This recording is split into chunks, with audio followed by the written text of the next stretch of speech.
पिछले कुछ दिनों से निफ्टी एक टाइट रेंज जो कि है 24,000 एंड 24,258 के बीच में मूव कर रहा है और हमने इसमें दो सिनेरियो एलियट वेव में बात किया हुआ है, लेकिन जब तक ये इस रेंज में रहेगा अभी क्लैरिटी नहीं मिलेगा। अगर यहाँ से सपोर्ट लेके ये इसके ऊपर जाता है तो फिर ये 24,500 एंड 24,600 की ओर जाएगा और अगर ये नीचे 23,784.95 को ब्रेक करता है यहीं से, तो फिर 1 2 3 4 5 जो कि सिनेरियो 2 में हमने डिस्कस किया था वो कंफर्म होगा। इसलिए अभी आज के दिन में निफ्टी एलियट वेव एनालिसिस के अलावा जो मैंने पहले आप लोगों से डिस्कस किया हुआ है सीपीआर एंड वर्जिन सीपीआर के बारे में बताऊंगा, क्योंकि उसमें सीखने के लिए बहुत इंटरेस्टिंग अभी लाइव मार्केट में हो रहा है। उसका इफेक्ट देखिएगा।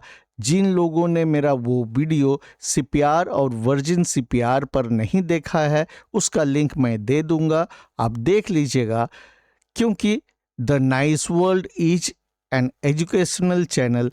हम यहाँ सीखने की बात करते हैं, इसलिए आज मैं निफ्टी एलियट वेव एनालिसिस में सेम चीज़ को रिपीट नहीं करते हुए अभी बात करूंगा सीपीआर के बारे में और कैसे वर्जिन सीपीआर ने निफ्टी को अभी प्रभावित किया है। ये निफ्टी का 5 मिनट चार्ट है। इसमें मैं आपको दिखाने वाला हूं जो सीपीआर, ये डेली सीपीआर है विथ, देखिए यहाँ ऊपर की ओर रेजिस्टेंस है, नीचे की ओर आपको ये रेड डॉटेड लाइन जो दिख रहा है ये सपोर्ट्स हैं।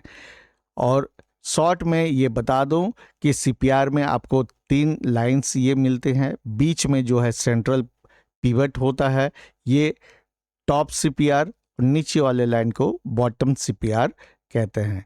तो यहाँ पे देखिए 10 जुलाई को जो सीपीआर बना ये पूरे दिन में एक बार भी टच नहीं हुआ है। देखिए आप इसको देखिए, प्राइस ने एक बार भी इसको टच नहीं किया, ये अनटच्ड रहा। ऐसे सीपीआर को वर्जिन सीपीआर कहते हैं। मैं एक्सप्लेनेशन में वर्जिन सीपीआर नहीं लिखूंगा क्योंकि यूट्यूब जो है वर्जिन वर्ड को सही नहीं मानता है। मैं वहाँ पे अनटच्ड सीपीआर लिखूंगा। आप यहाँ पे देखिए ये पूरे दिन भर इस सीपीआर को बिना छुए हुए ऊपर में ही ट्रेड करता रहा और ज़्यादातर कंसोलिडेशन हुआ। तो इसमें कैसे ट्रेड करते हैं, ये सेम रेंज को आगे की ओर एक्सटेंड कर देते हैं। जो आप यहाँ आसमानी कलर का बैंड देख रहे हैं ये extension of this virgin CPR है, जो कि रेंज निकल के आ रहा है 24,031 से लेकर 23,986 के बीच में। तो ये क्या होता है कि ये बहुत ही स्ट्रॉन्ग सपोर्ट या रेजिस्टेंस की तरह काम करता है, डिपेंडिंग अपन कि प्राइस जो है इसके तुलना में ऊपर है या नीचे है। जैसे आपने यहाँ देखा प्राइस इसके ऊपर है, इस वर्जिन सीपीआर के एक्सटेंशन के ऊपर है, तो ये सपोर्ट की तरह काम करेगा।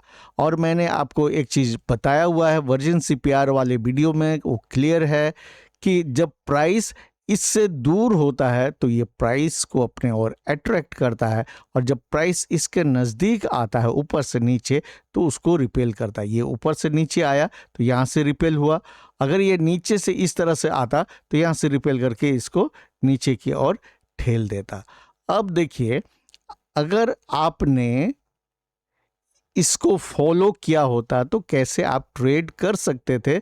मैंने पहले भी स्ट्रेटेजी आपको बताया हुआ है लाइव वीडियो बना के भी। इसमें आप देखिए प्राइस यहाँ पर क्या बना, प्राइस ने इस जगह हायर लो बनाया और एट द सेम टाइम आप यहाँ पे देखिए आरएसआई ने क्या किया है, लोअर लो बनाया।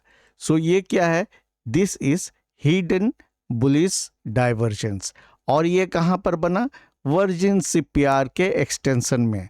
उसके अलावा आप यहाँ देखिए, ये इंट्राडे सीपीआर था, ये S1, ये S2, ये S3, यानी ये सपोर्ट है, ये पिवट सपोर्ट भी है, और वर्जिन सीपीआर का एक्सटेंशन, ये दोनों स्ट्रॉन्ग सपोर्ट है, लोअर बॉलिंजर बैंड है, और यहाँ पर RSI डाइवर्जेंस है, हिडन बुलिश डाइवर्जेंस। तो आपको इतना स्ट्रॉन्ग फैक्टर यहाँ मिला। इसके अलावा एक और स्ट्रेटेजी मैंने बताया हुआ है गैप के बारे में, गैप डाउन एंड बाय।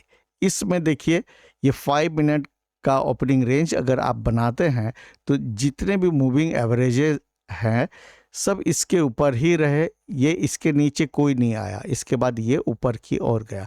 तो यहाँ बाय होना था, स्टॉप लॉस इस ओपनिंग रेंज के नीचे रखना था, और ये आपको मिनिमम टारगेट था। देखिए, हालांकि ये R1 तक गया, और यहाँ पे आप इसको फिर देखिए, यहाँ पर फिर बियरिश डाइवर्जेंस बना, रेगुलर बियरिश डाइवर्जेंस। जब किसी में भी आपने बाय किया है और रेगुलर बियरिश डाइवर्जेंस बनता है, मतलब आपको हर हाल में यहाँ प्रॉफिट बुक करना है। ये इजी ही था इसके हिसाब से अगर आप ट्रेड करते, लेकिन आपको वर्जिन सीपीआर और डाइवर्जेंस के बारे में और gap down and buy setup के बारे में मालूम होना चाहिए था। द नाइस वर्ल्ड स्ट्रेटेजी में मैं इसको यूज़ करता हूँ, और जिन लोगों ने देखा हुआ है वीडियो वो इसको समझ पाए होंगे। इसके बाद देखिए, यहाँ पर बियरिश डाइवर्जेंस बना, और ये वर्जिन सीपीआर से बहुत दूर भी था। तो इसने क्या किया, इसको वापस खींच लिया नीचे की ओर। और देखिए, जिसने यहाँ सेल एसटीबीटी किया होगा उसके लिए ये था, और इस जगह में भी फिर आप देखिएगा, यहाँ से यहाँ जो है प्राइस ने यहाँ क्या बनाया, प्राइस ने बनाया फिर रेगुलर बुलिश डाइवर्जेंस। जब आपने शॉर्ट किया है और रेगुलर बुलिश डाइवर्जेंस बनाया तो यहाँ आपको कवर करना मस्ट था। क्या हो रहा है कि प्राइस इससे ऊपर जैसे जा रहा है, फिर यहाँ पर बियरिश सेटअप बन रहा है, तो वापस फिर खिंचा आ रहा है ये वर्जिन सीपीआर के लेवल तक। यहाँ देखिए, टच किया इसने 14 को, और फिर यहाँ से जो है इसको रिपेल किया ऊपर की ओर। यहाँ देखिए ऊपर की ओर, यहाँ पर R1, ये R2 है, ये इंट्राडे सीपीआर है। आप यहाँ देखिए R2 में जाके ये कंसोलिडेशन ऐसे शुरू हो गया, और यहाँ आप देखेंगे प्राइस ने हायर हाई बनाया, at the same time RSI ने लोअर हाई बनाया।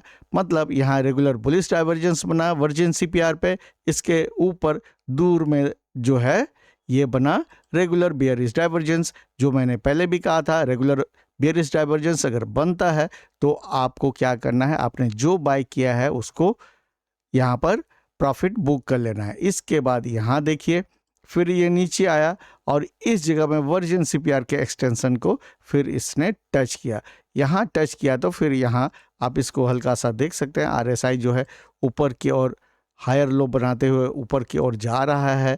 तो जैसे ऊपर आपने शॉर्ट किया, वर्जिन सीपीआर टच हो रहा है, तो यहाँ आपको कवर कर लेना चाहिए, क्योंकि अभी का जो परिस्थिति है उसमें बहुत बड़ा चीज़ नहीं सोच सकते। उसी तरह से आज के दिन में देखिए, प्राइस ने इस इंट्राडे सीपीआर के ऊपर ब्रेकआउट दिया, ग्रीन कैंडल बना, और ये मिड बॉलिंजर बैंड यानी मूविंग एवरेज 20 जो है ऊपर की ओर डायरेक्टेड था, थोड़ा ऊपर जाना था। लेकिन यहाँ इस जगह को देखिए, सुपर ट्रेंड जो है फ्लैट था, और इसके नीचे प्राइस के नीचे था। यानी ये भी मैंने पहले ही आपको बताया हुआ कि प्राइस अगर ऊपर है लेकिन सुपर ट्रेंड इस तरह से फ्लैट है, तो वो उसको अपने और खींचने की कोशिश करेगा। ये नीचे खिंचाया तो इंट्राडे सीपीआर ने यहाँ सपोर्ट दिया, फिर ऊपर गया। लेकिन इस दौरान देखिए प्राइस ने फिर बनाया रेगुलर बियरिश डाइवर्जेंस, और नीचे जो है आपको ये बता रहा है कि इस जगह में सुपर ट्रेंड जो है फ्लैट है। ये green line super trend flat है, और मूविंग एवरेज 50 जो मैंने ये देखिए आप डार्क ग्रीन कलर में है, ये ऊपर की ओर नहीं जा पा रहा है, लगभग जो है ये इससे काफ़ी दूर रह रहा है। यहाँ पे आप देखिए शूटिंग स्टार बना, ये शूटिंग स्टार कैंडल। नेक्स्ट जो है एक कंफर्मेशन कैंडल आया, जो कि ये इस डाइवर्जेंस को और बता रहा है कि इसमें दम होना चाहिए, और इससे ऊपर गया है तो ये फिर नीचे की ओर खिंचाया, और देखिए लगभग ये इसके नज़दीक आया, और इस जगह में आप देखेंगे इसने लगभग डबल बॉटम बनाया और आरएसआई ने हायर लो बनाया। तो आज के मार्केट क्लोज तक में यहाँ पर बना है regular bullish divergence. Regular bullish divergence just above this virgin CPR extension means there is very high chance of going upward। Price को ऊपर जाना चाहिए। मैंने देखा है कल का जो इंट्राडे CPR होगा इसका रेंज है 24,117 से लेकर 24,087 के बीच में। अगर प्राइस कल 24,117 के ऊपर यहाँ टिक पाता है तो फिर ये 24,200 की ओर जाने की कोशिश करेगा, क्योंकि ये इम्पॉर्टेंट साइकोलॉजिकल रेजिस्टेंस है। अभी इसी तरह से ऊपर नीचे मूव कर रहा है, लेकिन अगर ये इस रेजिस्टेंस को, जो कि कल का इंट्राडे CPR है, इसको नहीं क्रॉस कर पाता है और यहीं पर स्ट्रॉन्ग रेजिस्टेंस मिलता है तो ये नीचे आएगा। फिर ये जो बैंड है नीचे सपोर्ट का 24,031 से लेकर 23,986 का, ये टेस्ट होगा। अगर ये सपोर्ट दे पाता है तो मार्केट ऊपर रहेगा, लेकिन सपोर्ट नहीं दे पाता है, टूट जाता है, तो फिर नीचे के लेवल्स एक्सपोज हो जाएंगे। तो मेरा मकसद यही है, एजुकेशन, लर्निंग। ये आपको समझना है कि आपके साइकोलॉजी से कौन सा सिस्टम सूट करता है, आप उसके हिसाब से अपना ट्रेडिंग स्ट्रेटेजी बनाइएगा। मैं किसी तरह के बाय या सेल रिकमेंडेशन नहीं देता हूं, और जिन लोगों को CPR के बारे में जानना है तो वो वीडियोज़ ज़रूर देख लीजिए जो मैंने पहले से बना के रखे हुए हैं, ट्रेडिंग स्ट्रेटेजी और टेक्निकल इंडिकेटर्स के प्लेलिस्ट में। तो आज के लिए इतना ही। उम्मीद है आज का वीडियो आपको अच्छा लगा होगा। So keep learning and stay safe.